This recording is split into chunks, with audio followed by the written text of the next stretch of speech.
It's time for Wise Money with Korhorn Financial Group with financial advisors Kevin Korhorn, Mike Bernard, and Josh Gregory. Welcome to another episode of Wise Money with Korhorn Financial Group, where every week we're helping you take your next wise step in your financial life.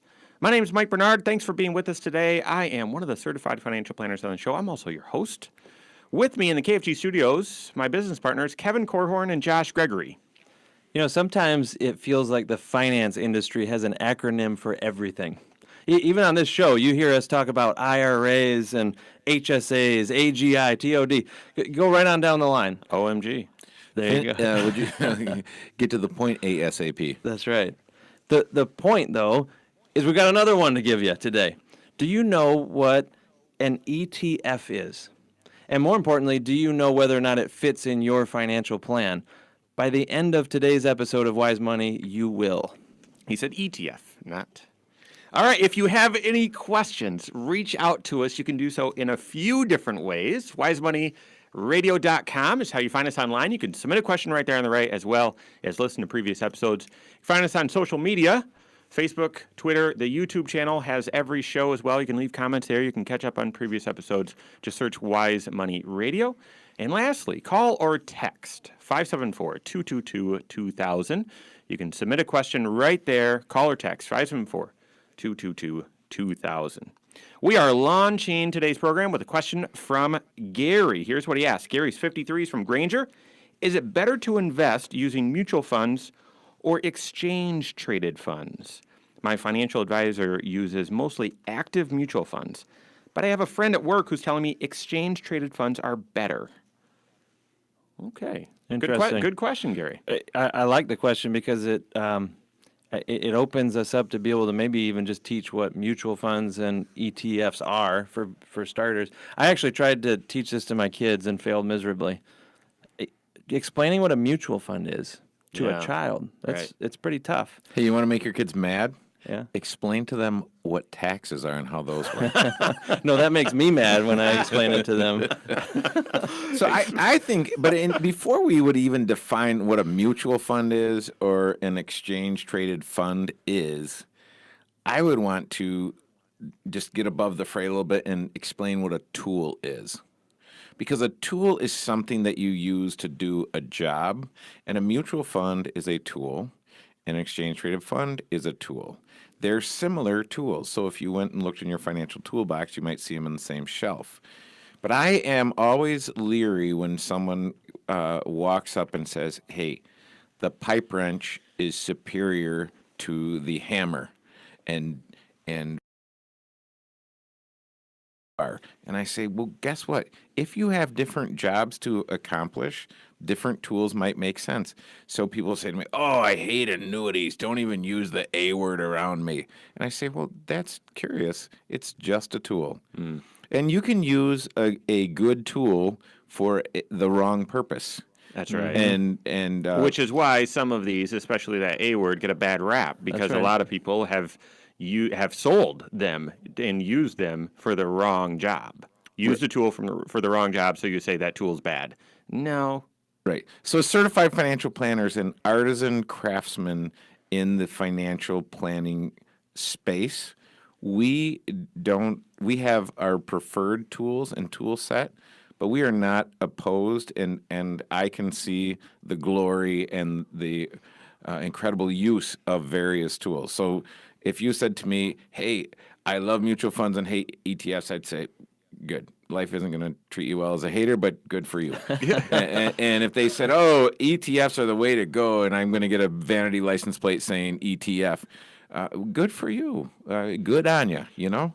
Great analogy, Kevin. And like it's interesting because I've actually heard our own Josh Gregory talk to me about, what you're in your 5th or 18th year of your remodel, your rehab. But you've talked about, you've actually said, I had this job to do. I was doing this over the weekend, but I got the right tool, and it made the job easier. Oh, yeah. All the hard projects in the past, it was either lack of skill or lack of the right tool, or sometimes both. And having the right tool matters when you're building a house or building a retirement future or building a college fund for your kids. The right tool matters. And you need to educate yourself on all these different types of investment vehicles. And or I'm just tools. dying to say one more thing, because there are certain radio personalities that really hammer certain tools, and they might, and especially You gonna put the screw to it? well, you're really ratcheting up the vitriol on the show. But here's the deal: especially when it comes to life insurance, and I'd say the different types of life insurance, they're just different tools. So don't get mad at one and fall in love with the other. And it's not bad if you only need one kind of insurance. Get that. Good for you. But it doesn't mean you necessarily have to hate, therefore, all other types of insurance. Well, Gary still asked a great question, though. And should you use mutual funds? Should you use exchange-traded funds? What are they? You need to know for your own financial life as well. Think of a mutual fund as an investment tool where you can entrust money into the capable hands of a professional money manager.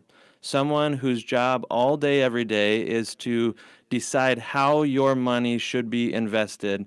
And they're doing that by pooling your money together with the money of thousands of different investors. So there could be millions and millions of dollars in this pool. That's a lot of money to go work with, to go pick individual stocks with or individual bonds. And their job is to make wise choices on your behalf and on my behalf, so that our investment dollars can be growing for whatever goal we're trying to achieve in our financial life. So think of a mutual fund as a team of people that are working on your behalf.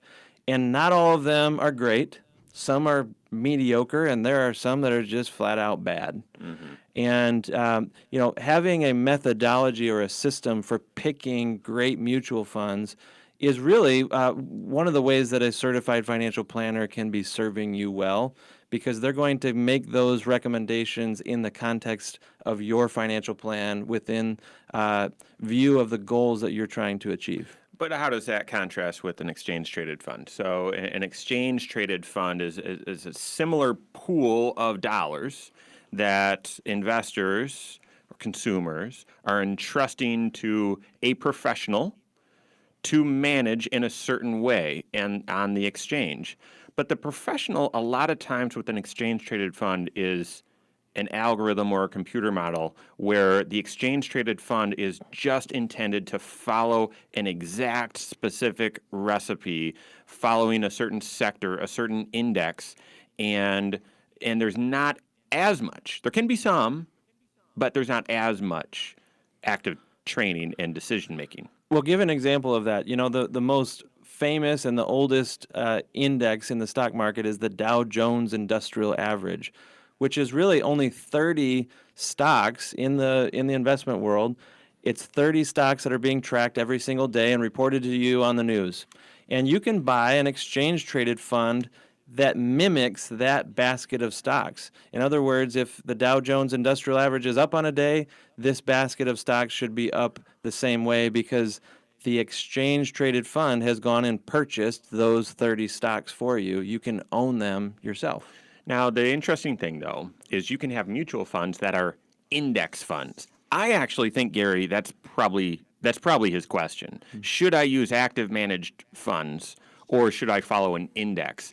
And it is important to note that if you just want to follow the index, if you say you can't find good active managers, mutual funds over the long term can't outperform the index, and you just want the index, be careful of assuming that exchange-traded funds are the only way to go. Now, we use some exchange-traded funds. Again, it's like Kevin said, these are tools. I don't like or dislike either one. You got to find the right tool for whatever the job is.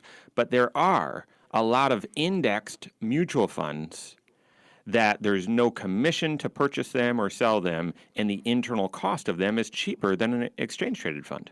Right. And so really, if you're looking at the difference, you'd look at a mutual fund trades at the end of the day at 4 p.m. Yep. An exchange-traded fund trades throughout the day during market hours. And so if you want to have great control over exactly what price you sell at or what price you buy at, consider using an exchange-traded fund.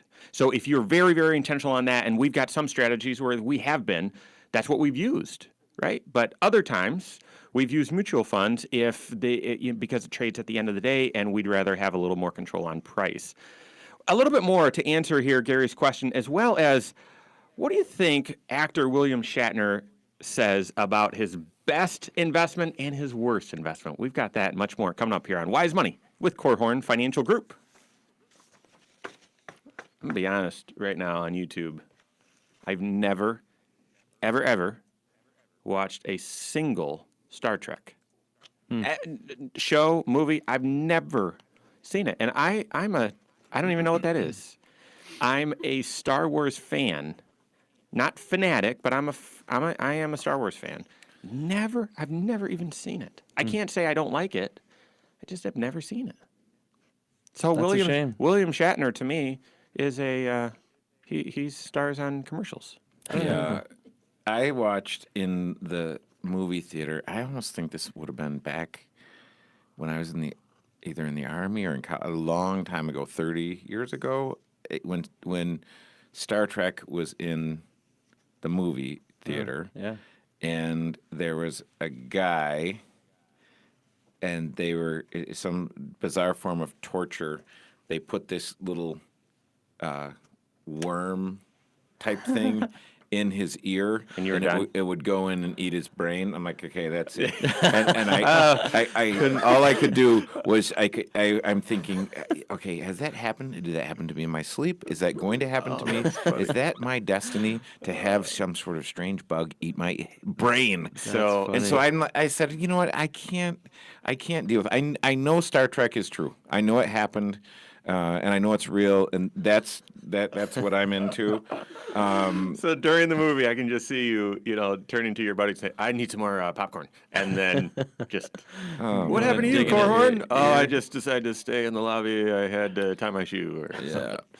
Do you remember the show 911 Emergency? He used to be on that show on TV. Yeah, see, I didn't see that either. And it's all these terrible events that happen, and then the 911 story. And Oh, yeah, so see. I associate his voice with that show. Yeah. And it freaks me out. The 911, like 9/11, or No, this was way before that. You don't remember that? Yeah. I remember Emergency with Johnny and Roy. Emergency I don't know. 911 and Current Event or Current Affairs was like the two biggest shows at the time. Yeah. They were huge. No. You couldn't get away from them. They were just real reenactments of 911 calls with the actual. See that? Right. That It was a great show. stressed me out more than the worm in the ear. For sure. Yeah. T.J. Hooker and Tech War. What's wrong with you people? Walker, Texas Ranger. Oh, And Tech War. don't know what that means. What's, Okay. What's Chuck Never Norris's seen it. favorite It's like investment? the best cop show ever. Oh. Starring William Shatner. I'm sorry, man. I told you. I've never seen him in anything other than Crazy. Priceline, Yeah, right? Or is it Expedia? the He's best night Priceline. think on it's Priceline. the best night on TV Thursday night. Was. Magnum PI, Oh. followed by Simon and Simon. Great. That was fantastic until my senior year. It was moonlighting. I don't know, And I guys. would go study government with Tom Nelson, and we would watch moonlighting. Maybe, so the segment coming up, best and worst investment, maybe, Favorite TV shows Favorite from TV the shows. 80s? I don't know. Maybe, we'll see. We'll add a little personality here. Were you a MacGyver fan? Did you ever Not watch that? really. No, I love that. Oh, yeah, that was good. MacGyver and Quantum Leap. Remember Yeah, that show? I do. They'd have reruns on at about 10 o'clock in the morning, so I would often get sick and need to stay home from school so I could. Josh, that's not Watch true. that. I've It seen is your true. brain work in action. You never missed a day of school. Yeah. Such a deviant. Okay, so let's just answer, because we had a lot of dialogue, but we didn't then just say, bam, Gary, or whomever. So let's just deliver that. It actually does not matter. You need to figure out what the job is, what your strategy is, what your overall philosophy is on investing, and that's where you pick. But so I really do, which ties in to our dynamic strategy. I want to say, hey, listen, if you believe in an index, it's almost like believing in a diversified portfolio. you're not always going to be happy. Because if you look at the index, the S&P 500 index Right. by sectors, you're in love with technology, which is up 13% through the end of July. And you're not happy with consumer staples, which is down 5%. You say consumer staples, that's what everyone has to buy in order to live. And because otherwise your paper is going to be like this. But then in telecom, down 6.2%. But I thought where you were going, Yeah. in dynamic right now, the index in there is Yeah. actually the lowest performer. There's the index, Yeah, the well, sector index, right. and then the active funds that are in similar investments, and the index. You're like, oh, it's only up 13%. Where these others are up considerably more because they're active. So it's just hard. Active, maybe more concentrated. But this is All right. yes. So So let's punch that answer, and then we'll get into best and worst investment.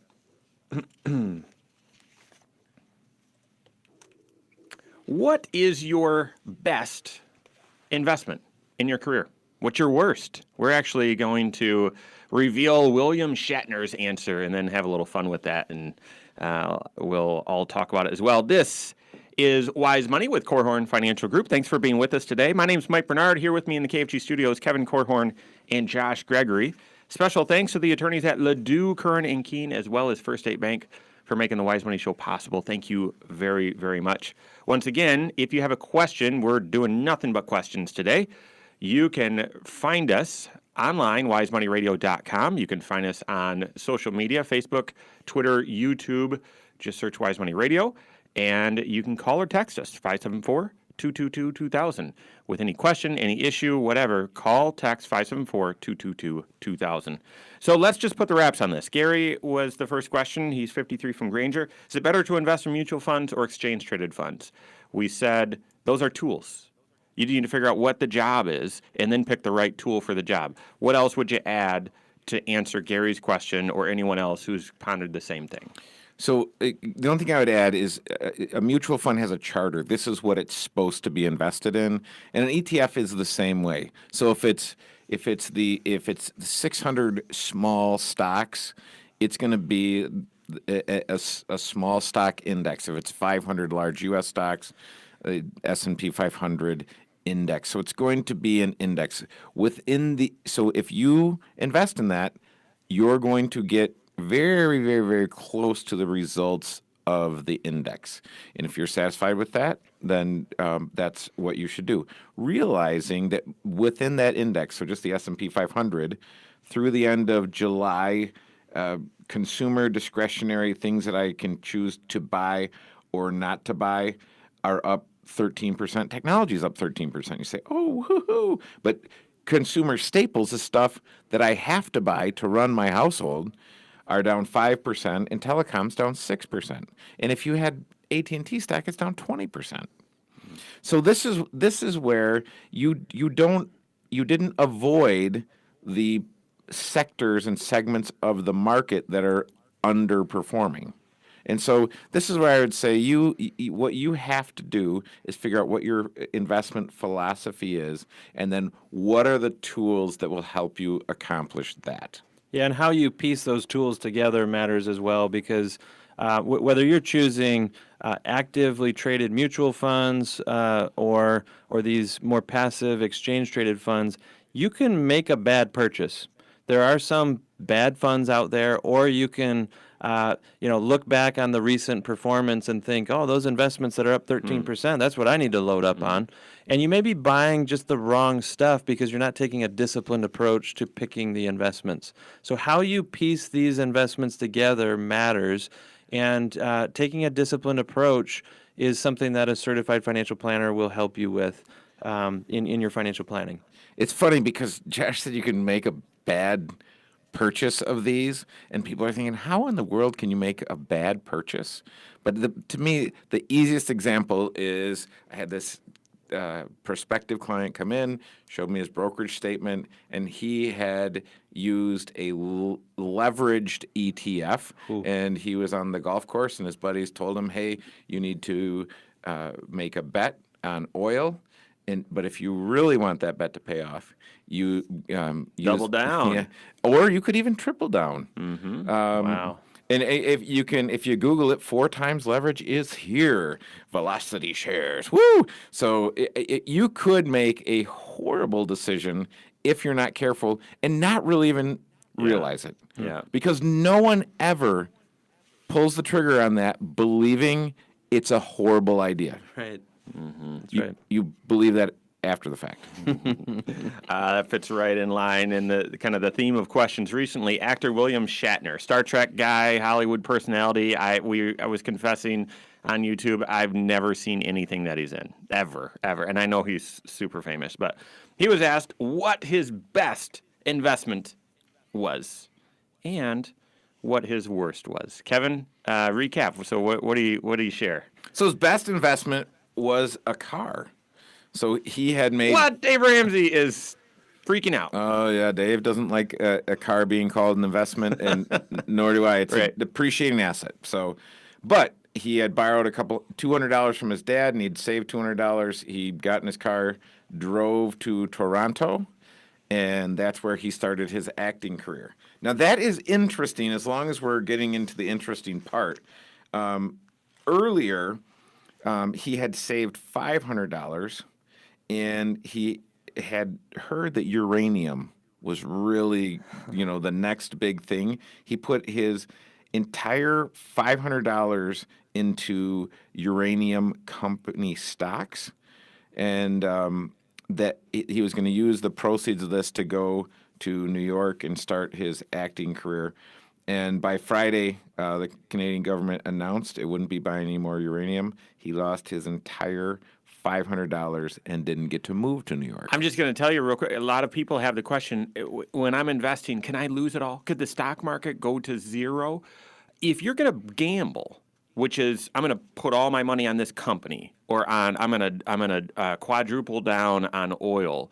Yep, you could lose it. You could lose it all. If you're using mutual funds, diversified approach, essentially we'd have to have financial Armageddon, meaning you wouldn't be able to go to a grocery store because grocery stores wouldn't exist anymore. And even if they did, there'd be nothing in them because there's no businesses to put stuff in there. If you say, yep, that could totally happen tomorrow, well, then yeah, the stock market could go to zero. But as long as you believe there will still be business out there, the diversified portfolio won't go to zero, but those things could. But that wasn't his worst investment. No, and this would be a surprise to most, as it was a surprise to me, was his Priceline stock. So That's ironic. Depending on your age, you may remember him from Star Trek, or you may remember him as the Priceline guy. And he made a ton of money as the Priceline guy, and they paid him a lot in stock. Yeah. And so the stock was going crazy, and this is when you had pets. Anything that said .com was getting lots and lots and lots of money, and it created an incredible bubble. When the bubble burst, the value of his shares basically went away. And in this article, they asked him how much he'd lost, and he said it was in the millions, but he didn't want to calculate it because it hurt his feelings. Wow. And I think that there's some wisdom in that. Don't keep score of that. I have yet to meet the person who's not made a significant financial mistake. Okay. So what you have to do is get over it. Get over your financial mistakes. Don't count the millions that you've lost. And so are we gonna? Yeah. What's your best? What's your worst? And in that context, maybe what's your worst or your best? Go ahead. So I was thinking about this. My best. I tinkered in real estate, which it's still. I don't anymore for the most part, and I've tried to simplify my life. But in 2011 or 12, the banks were just owned tons of houses because the people that were supposed to own them didn't. And I bought a house for $55,000 and sold it a few months later for $95,000. And so if you look at just dollars, that was a good investment. But my best investment was early on in my career. There was a guy named Tom Pulaski who still lives in this town and still practices, and he was the guru of financial planning and was pretty kind of famous guy even across the company. And I had a chance to go work for him and do some analytical work and learn how to do financial planning from him. And that has paid off in spades over and over and over and over and over again. So the best investment, as far as I can tell, was the investment that I made in going to work. Because I told Tom, I said, hey, look, Tom, I'll work for you for free. Yeah. And I spent a couple days a week for about 6 months working with Tom, and it was great. I'm just going to go out on a limb here and say my worst investment were all those hockey and baseball cards that I bought as a kid. Oh, my goodness. My parents are probably freaking out. I asked my brother. My brother ended up buying my parents' house when they moved to Florida and retired. And I asked him recently, hey, do you still have all those baseball cards, and hockey cards? He gave them away. You know how much money was spent on those? How many Christmas presents? I could have had something else, but I asked for those. Terrible, terrible, terrible investment. But at least you had the gum. That's right. terrible gum, and somehow I still have most of my teeth. All right, we've got a lot more to hit here coming up on Wise Money with Korhorn Financial Group. Okay, I was not paying attention to the clock. That's all right. so. It's all good. Okay, so we're hitting listener questions. Yes.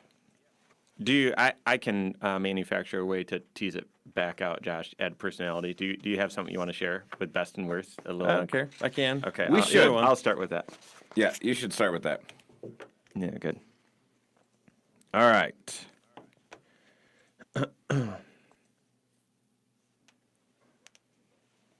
All right, so third segment. How do you manage the delicate issue of seeing your aging parents struggle with money? When do you assert yourself? How do you do it? What do you do? We've got that great question from Jack coming up in just a moment. This is Wise Money with Korhorn Financial Group, coming to you from the world headquarters of Korhorn Financial Group in the KFG studios. My name's Mike. Across from me, Kevin. Between us, Josh.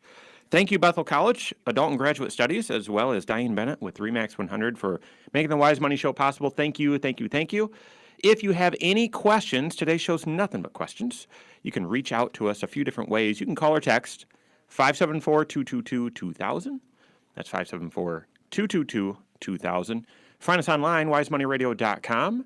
And you can find us on social media, Facebook, YouTube, Twitter. The YouTube channel has every show. You can subscribe and watch it that way. Just search Wise Money Radio. Well, we were just talking about William Shatner's best and worst investments, some things to learn there. I shared my worst investment was all those hockey cards as a kid. Josh, best, worst, what can you share? I actually borrowed money to make my best investment ever. Whoa. So I used leverage. I even conned my parents into co-signing on a loan so that I could make this happen. Oh, my goodness. I don't know. You know what it was? No. It's not my college degree, although that may have been number 2. My wife's engagement ring. Oh, Josh. And I share that Let me because I just want it to be state- known who is the most romantic of the three of us Oh, here. my word. And he also That isn't is shy about how embarrassing. Andrea consistently listens to the show. That's right. So, And now my kids are listening to the show. So, great. man, I got to impress my kids sometime. Way to go. No, seriously, that actually genuinely is my answer. Yeah. And the reason is maybe I'm a little bit skewed in my thinking because I just read a book that Kevin actually turned me on to called The Defining Decade. And it's basically a book all about how the decisions we make, our approach to the decade of our 20s, sets us up for great success, great satisfaction in life to come. And, you know, a lot of people are taking a pretty haphazard, wandering approach to their 20s. And I'm joking at some level, but I really am serious. If I think back on best decision, best investment, who you choose to marry matters, according to that book. And I hit the jackpot with my wife. And you know who you have in your life to make life secure for you, I think makes a big difference. It's if you think of it as all of the rewards and the benefits that have come from having the right people in your life. And I'd put you guys in that category, not to get real mushy and heartwarming, but, you know, Still waiting for different... my ring. Me too. Yeah, right. A different I'll take a triad, gold tooth. a different triad of business partners would be different. You guys are the right mix, but I don't know. If you think of an investment as something that will pay dividends for the rest of your life, some of those just key decisions you make in life really matter, and that has financial planning I'm implications. tempted to change my answer. No, okay. Do we need to change our Can you ask me the question again? Okay, I do want to change my answer though, because it turns out, as I'm thinking, no, and it's not this. And, By and far we're gonna- my best No. My worst investment was my best.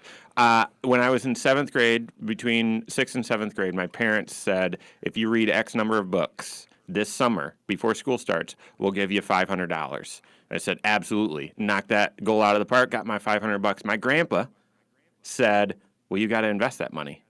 And I said, yeah, you're right. So he took me to the bank and I invested in a CD. Now, why? Why would you invest in a CD if you're that young? You should invest in stocks and so on. But I was so enamored. So it was a terrible investment. But I was so enamored that money that I earned then could earn money for me without me doing anything. I had this little book from NBD Bank, and I'd write down every single month the amount of interest that I made, and that is paying dividends because that propelled me into this career. So thank you, Grandpa. Terrible investment, but it's paid off. All right, Jack. Speaking of grandpas, Jack asked a great question. It's a heartfelt question. I'm there. I am there, Jack. He's 59. He's from Goshen. I'm starting to become concerned about my parents' ability to manage their own finances. They're both in their 80s, and last time we were over, I noticed a few envelopes on their counter that said past due. We've never talked about money before. How do I start getting involved? Should I? Yes. Yeah, absolutely, Jack. Get started right now. Here's the deal. 95% of the people that get involved in their parents' situation do a fantastic job, and there's a small percentage of people that don't, and there's a small percentage of people that get involved where they are then trying to weight the scales in their favor and do some things that shouldn't be done. So people are almost immediately leery of, hey, I'm getting involved. But I just have to tell you, I just met, we serve some clients that are a little younger than you, Jack. Mom is a little younger, maybe 75, 76, but she comes in and she's got all this stuff. And so it's very possible that your parents aren't doing tax planning. Well, if they're not doing tax planning, and in this situation, Mom had some stock from an insurance company. And back in the 90s and 2000s, there were a lot of insurance companies that demutualized, which basically means they went from being a mutual company to a stock company. When they did that, the folks that held those policies got stock. No one knows it, but they got them. Right. And Mom didn't really even know what it was, but it was stock in an insurance company. It was worth $20,000+. And Mom didn't pay a penny for that. So when that gets sold, it's all capital gains. Well, Mom's capital gains rate is 0. You're addressing the planning point, and that is critical because that's pretty much everyone. You've got to make sure that your parents, as they're aging, are still focused on what opportunities, what financial issues they need to take care of. Because if they don't take care of them, you have to, and it's going to be much worse, either in missed opportunities or in problems that are created. And I mean, you go through one estate plan or one bad family member who passed away, and not bad family member, but someone who passed away and where it just didn't go the way it was supposed to, it'll scare you enough where you will make sure your stuff's in order. Well, don't wait, assert yourself. But if you're seeing this, the past due, and that is uncharacteristic behavior, I agree with Kevin. You've got to get involved. You've got to assert yourself. Now, I will caution you on one thing. You've got to be tactful in how you do it, because Mom and Dad might then, if they've reached the point where things are past due, they might be really suspicious about motives. And they might really, really be assertive in saying, no, we've got this. So you've got to be very tactful in how you do it. But those are definite warning signs that you or someone need to get involved. Yeah, the first step is to get the communication lines open, right? Yeah. I mean, money is a topic that some families just do not talk about. There are some generations that saw that as maybe one of the most private things that you would never talk about, much less with your kids, of all people. And hopefully helping your parents see how you can be a resource to them is important. I would even come at it from the angle, a lot of times in a married couple, one spouse is handling most of the finances and the other may be largely in the dark. And what if the wrong spouse passes away first? Are you the person maybe who could be stepping in to bridge that gap for them? That's why it's just important to be clear about what your offer to them is. Is it just to be an extra set of eyes to keep tabs on due dates and things like that? Or are you offering to actually help them with managing the finance, going to certain financial meetings with them, that sort of thing? Yeah, Jack, think about your parents at 80 and think about what's important to them. Freedom, independence, control. And so if your approach jeopardizes any of those things for your folks, they may be resistant. So be very, very careful in how you approach them and make sure that you're keeping these things in place and helping your folks. But I can tell you this, it is 1 to 10 fixing it now while they're alive versus fixing it after they're gone. No doubt. Right. And don't be offended. Be all right if they choose a different sibling to disclose things to as well. Sometimes they want to minimize the number of people that just know what's going on in their financial life. Mm-hmm. The first thing, there's just a little bit more we need to hit here because should you get involved, we address that. But then how? Where do you start? I feel pretty strongly about where you should start. So we've got that as well. Should you be concerned about your tax withholdings on your paycheck? What do you mean? They're just taking out withholdings like usual. No, not like usual.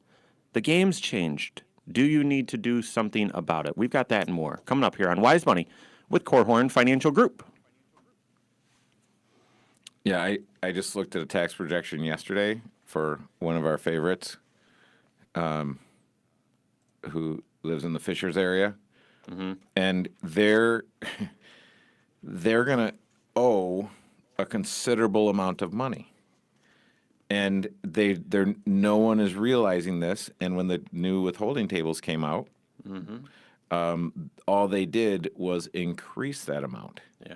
Mm-hmm. I'm assuming, we're going to be talking about this exact thing more and more as we get into the fall. Oh, my. Probably an entire show here coming up. I'm assuming we'll finish Jack's question and hit Rhonda's, and that might take the whole segment. I had a tax projection this week where last year someone paid $2,000 in taxes. This year they'll pay $12,000 without much of an increase, and it's because it's like a perfect storm, right? I mean, almost all of the takeaways hit this person, but none of the new gimmies affected them. So. There are definitely winners and losers with the tax law changes here. Well, let's hit that. And the most important thing, the first thing that I want to say, and the first thing I heard both of you say is, I just did a tax projection for someone, and look, right? Yeah.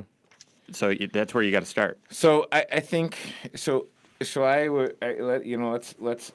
deal with Jack, but let's tell him. Look, a leader has a bias towards action. Jack, get involved and go with your parents to the financial advisor. That's great advice. Yep. All right, we'll hit that 4 segment. So landing the plane. Thank you so much for being with us today. This is Wise Money with Korhorn Financial Group. My name is Mike Bernard. Here with me, Kevin Korhorn, Josh Gregory in the KFG studios. If you've missed anything, well, I've got good news for you. Every episode we store, it's on the YouTube channel. You can find it by searching Wise Money Radio. Subscribe to it. Never miss another episode. You can also subscribe to the podcast. Yes, every show is on podcast. We heard from several fans of the show how they binge listened during a summer road trip. You might have one traveling this fall. Feel free to do that as well. You can just search Wise Money with Korhorn Financial Group. That's Korhorn with a K. And lastly, every show is also on the website, wisemoneyradio.com. You can submit a question right there, and that's also a link right to the podcast episodes, each of them individual. You can listen online. We are hitting nothing but questions today, and we're just about done with an emotional question and a meaningful one from Jack. He's 59 from Goshen. If you missed it, here's what he asked. I'm starting to become concerned about my parents' ability to manage their own finances. They're both in their 80s, and last time we were over, I noticed a few envelopes on the counter that said past due. We've never talked about money before. How do I get involved, and should I? Well, we addressed the should I question head on. Absolutely. Kevin, you want to share that quote again? Leaders. Yeah, leaders have a bias towards action, Jack. So you want to get involved. And again, what we cautioned you about is having an approach that does not set the process back considerably. So be very, very careful, remembering what's important to your parents. Control. And I always thought as you got older, you would care less about control. My experience is as folks get older, they care more about control. That's right. I've seen that too. Independence, freedom, these things. Think about what's important to your folks and try to be very, very respectful of those things and honor your parents in this endeavor. But also offer to go with your folks to the financial planner's office to get these things all buttoned down and wrapped up and tied together. And So that you'd expect us to say something like that, but I'm actually going to go to the why. So what's the first thing to do? How do you get started? You need to have a financial inventory for your parents. Yeah. You need to. Isn't that the number one mistake that you've seen people make is when they pass away, the kids or the other family members, I have no idea what they have. I don't know where it is. I don't know what the tax consequences are. I don't even know how I'd go about this. You need to have an inventory. We would call that a balance sheet or a net worth. The investment manager is not going to do that. Your investment advisor is not going to do that. Your comprehensive financial planner. Now, it's your CFP, but if your CFP just focuses on investments, they're not doing that. A comprehensive financial planner is doing that. So if mom and dad have that in their life, yeah, I would go with them. The other thing that a certified financial planner will help make sure is in place is your parents' estate plan. And this is a hard topic to talk about because it forces us to look at our own mortality and think about darker days and sad events, that sort of thing. But it's important to put some of these documents in place long before your parents pass away because they may have to do with giving authorizations to certain key family members or trusted people to take action for them. I'm talking about things like a power of attorney or having a trust in place and naming trustees who could step in and manage their financial decision-making, their financial management for them. I'm a big fan of you getting involved to help them, do it with them before you would ever do it for them. That way they can see what your intentions are, how you're assisting them, and the trust level stays high, as Kevin was saying. They don't feel like you're encroaching upon their autonomy, their freedom, their sense of control. Yep. And so if we're doing some current events, Aretha Franklin just died, and did she have a will? No. Aretha Franklin did not have a will. And so she is among the nearly 60% of U.S. adults who do not have a will. So get this estate planning piece done. And it is not difficult if you need some help. And Aretha Franklin didn't need a will. She needed a will and a trust and several other documents that you need as well. The media, it does a great job of telling you that someone didn't have a will, so you think, oh, I need a will. No, you need an estate plan. You need an estate plan. And so you need several documents. We've talked about it on the show several times. But for sure, she needed a trust. She needed a trust along with the will. All right. Great question, Jack. Good luck. And okay. So Rhonda is 42. A great question. She's from Niles. Some people in my office where I work have been worried about how the new tax laws will impact them, thinking that they are going to owe when they file their taxes, even though they said they usually get refunds. Is that true? Is that something I should be worried about? That's a great question. Let me start. Let me start with the three questions you always have to ask every time you get your taxes done. And the first, and so you're asking these at the beginning of the year. The first is, why did my tax return come out this way? Is it accurate? Do I understand why it came out this way? Second is there anything I can do about last year's return to make it look better? Okay, now it's the third question. That's exactly what Ron is asking. How's this year going to be different? And is there something that I need to be doing? What you didn't realize is, yeah, you might be working at the same place, and you might not have filled out a new tax form, W-4. But the tax laws have changed, and therefore the IRS changed the withholding tables, and so your withholdings have changed. And they've changed maybe in such a small amount on a weekly or a biweekly basis that you didn't even notice. Or maybe you noticed a little bit, but it was the same timing as a raise, and so you thought it was just the raise, but That's exactly right. So most likely, if you're listening today, you are paying in less to the federal government now than you were back in January, certainly less than you did in 2017. And that may or may not be a problem for you, but it's definitely going to have some sort of an impact on what your tax picture is going to be. This year is going to be different than 2017 for everybody. The question, though, is how is it different for you? And we've, felt that this is such an important issue that we started our process of running tax projections with our clients much earlier this year. months earlier. That's yes. right.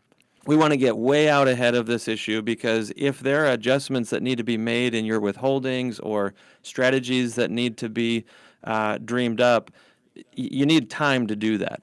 And so if you have not run a tax projection this year, you need to.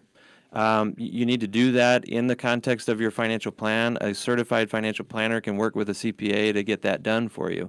But what they're looking for is, are the changes to the tax laws, are they all positive for you? Are there some negatives, some things that you're giving up? And ultimately, what is your tax picture going to look like? Because now's the time to be taking action to improve it while there's still part of the year left to do so. Yeah, just remember the federal withholdings tables are new because of the tax law changes. So as Josh said, you're getting more money. Because when we were delivering taxes that were prepared for 2017 and looking at a rough projection, most people were looking at, hey, I'm going to be getting a bigger refund, or I'm going to be getting a refund for 2018. Well, guess what? That refund is coming to you either weekly or biweekly, depending on how often you get paid. And with taxes, most people just don't like surprises. And I was surprised this past week. I was meeting with a client. We were going over a tax projection, and he had owed a little bit of money last year, and he owes a lot of money this year. So it was surprising to me. It was surprising to him. But once you're equipped with good information and good data, you can then make good decisions. And that's really what we want to equip people to do. You've got to get proactive about your taxes. If I was a rapper, that'd be my first song. You've got to get proactive. Okay, I'm getting the look. Bad dad joke there. You got to get proactive about your tax situation because I hate surprises too. What is a tax projection? What in the world is that? It's an informed analysis of your pay stub and your income sources, and therefore using that information to create a mock tax return so you can do two things. One, identify opportunities, and two, avoid surprises. And now there's still enough time. We're in the fall officially. It's warm out, but we're in the fall. You've got to look because you still have time to avoid some surprises and maybe even capture some opportunities. That is all the time we have for today. Thank you for all the questions. Thanks for listening as well. On behalf of Josh Gregory, Kevin Korhorn, and myself, and all of us at Korhorn Financial Group, have a great weekend. We'll see you next Saturday for Wise Money with Korhorn Financial Group. Securities offered through Silver Oak Securities, member FINRA/SIPC. Advisory services offered through KFG Wealth Management, LLC. Doing business as Korhorn Financial Group. KFG Wealth Management, LLC and Silver Oak Securities Incorporated companies are unaffiliated.